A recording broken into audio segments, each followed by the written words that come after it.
Hi, I'm Jim. And I'm Scott. We're LA Fish Guys. Welcome back to the older, shorter, multi-part version of LA Fish Guys. Are you ready?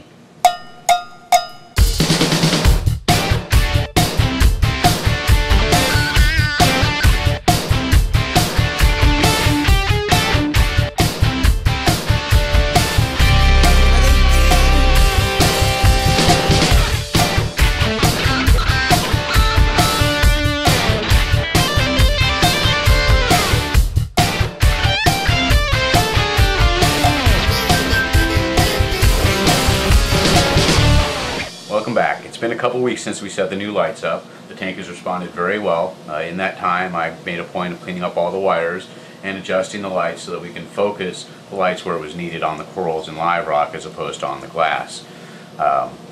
We did, as I said, clean all the wiring up. We'll take a look right now. Let's raise the lights so you can get a better view.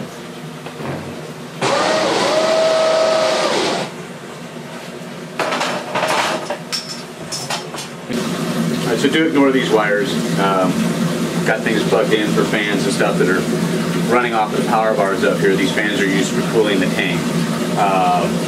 As opposed to a chiller, it's much more efficient that way. But spent a fair amount of time trying to get the lights adjusted so that I maximize my coverage where they overlap, and at the same time keep them focused on the coral and live rock as opposed to on the glass. That way we don't grow algae and we keep the lights focused where they need to be to maximize my intensity and maximize my coverage. Given that we use these articulating mounts, the adjustments were very simple, just loosen up and point as we needed, and everything worked out real well. The tank has responded well, the corals have responded very well. My par levels are up from what I was seeing then, and one of the reasons that I was seeing low par levels, obviously I have an awful lot of surface agitation, and when you look in the tank you see that I get an awful lot of shimmer effect, and that's caused by surface agitation, moving the light, bouncing the light around. So this is kind of the master control center here, and this is my power bar over here that is controlled from my aqua controller, my Apex aqua controller. I've got a number of things that are controlled off of that. Obviously power for the LEDs runs off of there, but also my evaporative cooling fans that I mentioned on top of the tank, those are also controlled from there. This little box here is the lighting module. This plugs into my controller through a little USB cable that actually plugs into the power outlet here, which is daisy chained down to another power outlet and daisy chained to the main aqua controller Apex frame. This is programmed, the lights are controlled through the computer. So I can log in either through the web GUI or through the cloud and modify my light parameters, whether it's intensity or color. We'll talk about that in a minute. But anyways, this hodgepodge of wires is everything that is used to control not only the lighting, the moonlights are also controlled by there, my fans are controlled through there, and also the automated feeder device is controlled through this hodgepodge of wires. It still could use a little bit of cleaning, but at the moment it works well, and so if it works, don't mess with it. Alright, so since we mentioned some of the things that are plugged in, I figured it'd be a good time to touch on what those items were. We have our fans here. There's one over each opening of the tank. And since it's summertime and things tend to run warmer in the summer, I have these set to come on at 82 degrees, which is about where my tank will idle in the summer, and they'll bring it down to 81.5. And evaporative cooling happens to be a very efficient way of cooling an aquarium. You are blowing air across the water, it causes evaporation, but it also kind of cools the surface of the water, and in doing so, it cools the water in the tank, and it works real well. I do have a chiller hooked up, but I've opted to set the temperatures on that a little bit higher, so as to save on power. And for the last couple of years, it's proven very, very effective. Originally, I did have these lights mounted to the light, or these fans rather, I had mounted to the light rack, but when we did our light change, I opted to clip them onto the tank here. Gets them a little closer to the water, makes them a little bit more effective. I also mentioned automatic feeder, and I do hand feed and feed my fish daily, but as a supplemental feeder I have this little device here that also plugs into my Apex controller, and once a day this thing will spin up and drop in some pellet and flake food that I have mixed in a little container. It's actually a kind of nifty device. This is where you would add the food in here, fill it up, cover back on. You can adjust how much it dumps out per rotation, and once a day this thing kind of pops out and we'll do a rotation and dump food into the water, just like that. Well, he does it automatically instead of with my help. And I can set that to do it multiple times a day in certain intervals, as many rotations as I want per time. Right now I'm using one rotation one time a day. It's simple, and it's just something else to augment my feeding schedule and keep the fish fat happy. Since I talked about focusing everything where I wanted it and aiming the lights, let me show you how I aim them. We got a little articulating mount here, and we just loosen up the little thumb bolt here, and from there I can adjust the lights via the ball and socket thing here and focus them where I want and tighten it down, and it's really that simple. I mentioned earlier about moon lights, and effectively we've got 10 LEDs up here, the blue LEDs. We're in a moon cycle, a lunar cycle now, and someplace on the horizon the moon is probably coming up. So based on the controller and the natural moon cycle, these lights will be either dimmer, off, on, full power, whatever, depending on whether we're half moon, full moon, and we're kind of a little over half moon right now, so they're at about 50-60% intensity right now, and when the moon is technically on the other side of the planet, these will turn themselves off. So they can be on at night, they can be on at the day, just depending on where the moon is. They follow the natural lunar cycle based on my zone on this wonderful round planet. We got the lights up. We've showed you a little bit about what's going on up top. It's time to put the lights down to their normal position. Gonna push the button here.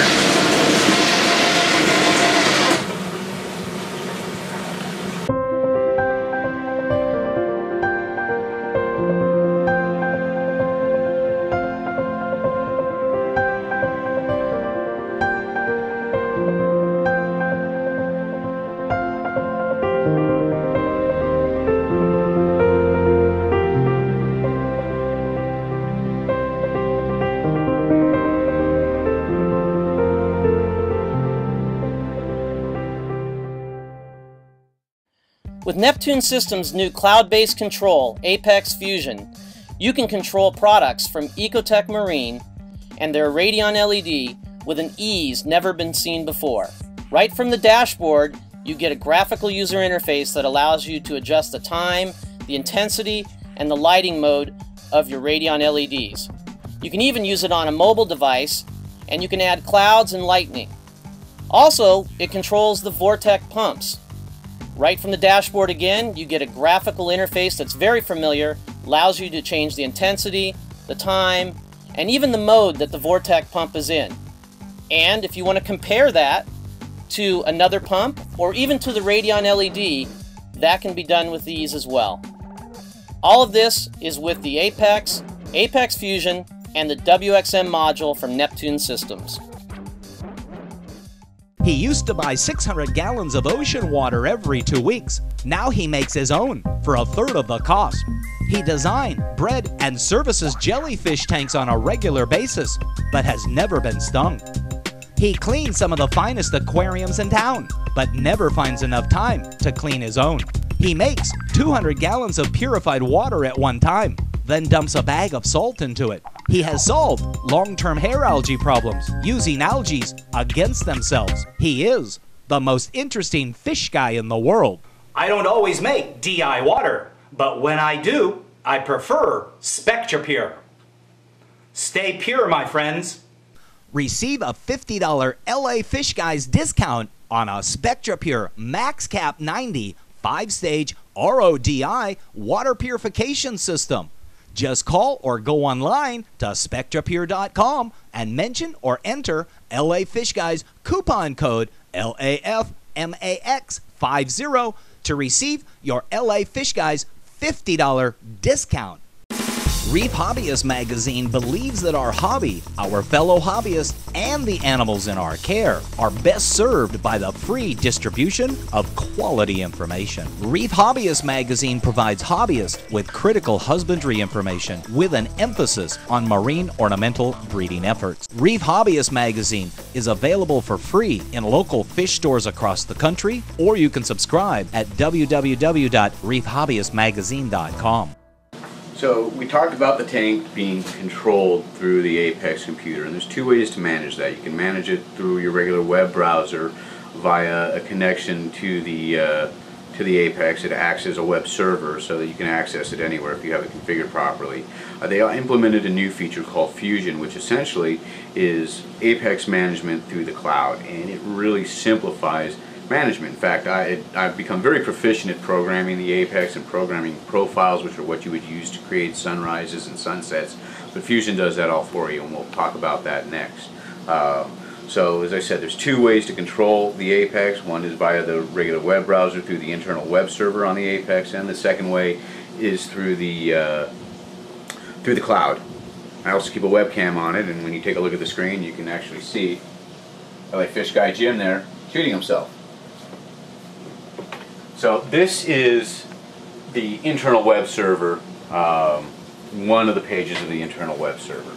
And we're going to kind of skip by this control interface and jump right into the cloud management interface. And this basically shows, you know, obviously your webcam here, but it also shows all the different outlets that I have plugged in. And my system is pretty complex. I've got over 40 different active power outlets on this system, which is a lot. All of which under control through this, doing different things, whether it's controlling lights, controlling pumps, controlling my mixing station outside where I keep my RODI water and my salt water, controlling a chiller in the garage, controlling fans, controlling dosing pumps or top off, controlling my protein skimmer so that if water rises in my sump, my protein skimmer shuts off so it doesn't overflow. There's a lot of complexity to my system, and probably a lot more than the average user, but we're getting off topic now. Let's jump over to the lights.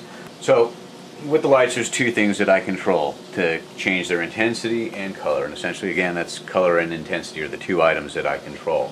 So we're going to jump over to our control interface. Where is that on here? Kessel intensity, and we'll jump over, and it gives us this nifty little graph. Now my sunrise is set to come on at 9 a.m. in the morning, and sunset, or the light shut off, at 9 p.m., which is 2100. And essentially you create this little graph that you can, you know, drag and adjust points and, you know, change how the intensity goes throughout the day. I'm going to reload this page here because I don't want to change anything, but essentially it's that easy. For color, you can drag your points. You can add different points too to create a natural sunrise and sunset effect. Now you also have color control, and at the lowest point, or 0 on color, you're very, very blue. And at the higher point, all the way up to 100%, it's more to the white shift. So now if you look at the graph, I added in the second layer here, which the blue line happens to be our color line. It starts off very, very blue in the morning, and as you go up throughout the day, the intensity or the color shift changes in conjunction with the intensity of the light. So I start off real blue, and as the day progresses, within a couple hours, by 11 o'clock, I've reached my color, my daytime color level, which is more of a white that we saw in the tank a little bit ago. Now my lighting intensity kind of works its way up from 10 o'clock and then kind of curves over to 11 o'clock, and from 11 to 1 o'clock the intensity goes to its peak point, and right now I have it peaking at about 76% power. So if you were talking 100 watt light, that would be roughly 76 watts of power used is my max, and I'm in that max area for 4 hours. And then after 1700, which would be 5 o'clock, the intensity starts working its way down until you get into sunrise at about 7 o'clock. Sunset at about 7 o'clock, and works its way to 9 o'clock where the lights shut off. So effectively, it's real simple. You can drag and drop your points, upload it to the cloud then sends it to the controller, and it's programmed. And the cool feature is you can play. So if you make your profile, or you create this neat little profile, I can hit the play button here on the screen, and I'll do that. Go ahead and look at the tank, and it will go through the sunrise sunset automatically as though it's playing this profile. Of course, it does 24 hours worth of lighting in a matter of seconds.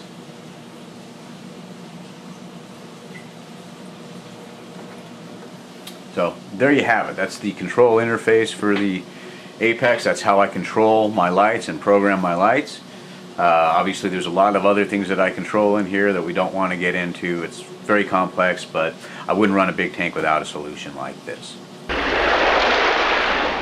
So a couple of the scenes while we were shooting this, you probably noticed a little small tank in the background, and that small tank is actually a visible, we'll call it a display refugium is what I refer to it as, and it's essentially a nice little tank here with some coral in it, and mostly things that take up nutrients. I grow algae in there, we've got some caulerpa in here, we've got different types of soft coral, I get some hair algae and some other stuff in there, and it's stuff that I pick out of here on a regular basis. And the idea is that as long as I'm using up nutrients, creating an environment much like an algae scrubber that uses up nutrients, and as it grows, I pull the stuff out and throw it out. I'm essentially exporting nutrients from the tank. And it's proved to be very effective because I really don't have nuisance algae issues in the big tank. I run 2 refugiums. I run this one, which is my display refugium. Again, it's got different types of algae, some mangroves that grow remarkably quickly, a little bit of live sand, and stuff that I've got to pick out. And then I run a second refugium, which is under the tank, that has a lot of what we call chaetomorphia, or chaeto. And that is something that I typically will pull out every couple weeks. I'll pull out a couple gallon bags worth and give it away or throw it away if I don't have people coming over to take it out. And it's just means of exporting nutrients, creating an environment that is really tuned to growing algae. So on this tank, I use what's known as a MaxSpec razor. It's an LED fixture that's obviously very thin. It is aesthetically pleasing. It's got a color spectrum that is controllable, although I don't control it through my Apex. It has its own built-in controller that allows me to give a natural sunrise, sunset, and again, change the color shift from whiter to bluer. And I keep this kind of more of the white to promote algae growth, to keep my mangroves happy. Additionally, because this tank backs up to a window, I leave the shutters open so I get some natural sunlight in there as well.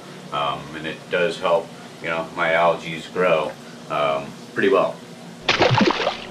Well, since we discussed the refugium over there, and we're also on the subject of LED lights, might as well talk about the refugium down below. Again, part of my filtration system or my nutrient export system. But this system here, where I grow chaeto and some other algae, is lit up by these 10-watt 6500 or 6000K LED floodlights. They're very effective. They're obviously very bright. I've got 4 of them on this tank here. I grow some small mangroves in there as well, and when they get too big they end up in the other tank. But well, for purposes of this recording, we actually turn these on now. These lights run opposite of my display tank lights, and the idea is that by having lighting someplace on the system, it helps keep your pH stable, because typically when the lights go off in the tank, that's when your pH drops. So these lights run opposite of the lights in the tank. So for the shop, we turned them on. These are controlled through my Apex controller. We'll move these out of the way, and you can take a look at what grows down here. I, unlike most people, keep my sumps covered, and the reason that I do so is evaporation. I don't want it really humid under here, and as it is, the top of my tank is open, my display refugium there is open as well.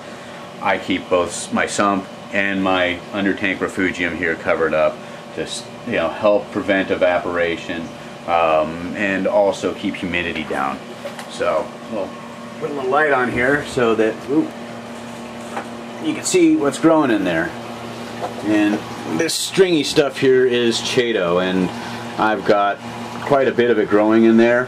I'll get in here every week or so and spread it around, and every second or third week I'll take some fistfuls out, typically a gallon or 2 Ziploc bag worth, and give it away to some fortunate person or throw it away. It's also a good place for things like copepods and other live shrimp, small shrimp, to grow, and then eventually they'll make their way out of this box into my return pump and get shot into the tank up above, and when that happens, it's food for the other fish as well.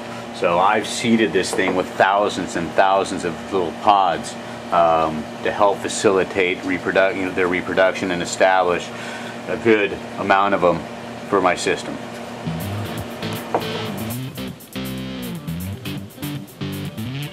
Well, we've swapped out all the lights, we've cleaned up the wires, we've adjusted them all for the tank, we've gone in and changed all the settings. If you followed along, hopefully you learned something as well. In the future, I'm sure there'll be more on my tank. In the meantime, keep moving forward.